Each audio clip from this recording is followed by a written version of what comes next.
over the rest of the evening. We're continuing to watch for a couple of showers to bubble up here and there, and we're seeing a couple of those showers across the south side of Rockford that have just pulsed up here in the last 10 minutes or so. These will be very kind of on and off, so they'll pulse up in about 10 minutes and then they'll fall apart in about 10 to 20 minutes. So these won't last very long, but can expect some brief showers here and there. Very localized though. Through the daytime hours, that threat pretty much goes away as we head after sunset.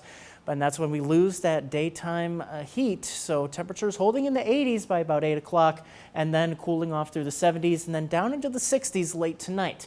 Tomorrow, that's when we start to kick off a bit of an active end to our weekend, leading into the weekend too. So expect some periodic showers and thunderstorms. A few of those storms could be strong to severe. We'll keep an eye on those chances. But as we see on Future Track, we'll start off our Thursday drive, potentially with some patchy fog once again, but that will clear up pretty early in the morning. And then later in the morning, we'll start to see some clouds moving in from the west. Could even see some spotty showers across our western area, but those should be pretty much falling apart by the time they get closer to us. We get into a better environment for some shower and storm development as we head towards the afternoon, late afternoon into the evening hours.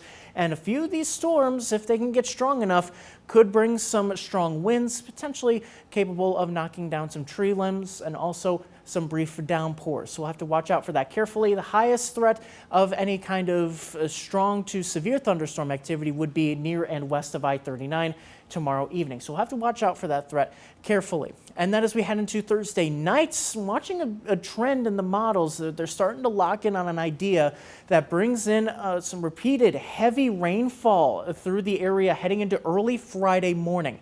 If this does come to fruition, we'll have to watch out for localized flooding, especially in urban and low-lying areas, to kick off our day on Friday. So make sure to stay tuned to the forecast if this does indeed verify, because that could be quite the active start, and with that potential for flooding early on Friday. We'll see those showers tapering off during the morning hours on Friday, and then we see drier conditions over much of the day. If we can see all this sunshine, then we could see the atmosphere kind of recharging once again, and that would bring in yet another risk of strong to severe storms in the evening hours. So marginal risk has been introduced across the whole area for Friday. However, the highest risk is across Iowa. That's where storms are more likely to develop.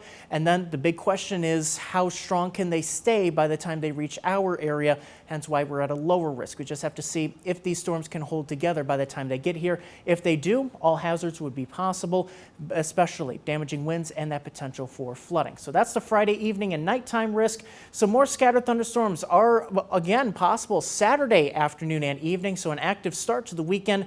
By the time all is said and done, especially these areas that see these repeated rounds of heavy rain, could see localized spots of over 2 inches of rain. So that's going to be those areas that we really watch out for localized flooding to be a concern. So make sure to stay weather aware over the next 3 days or so.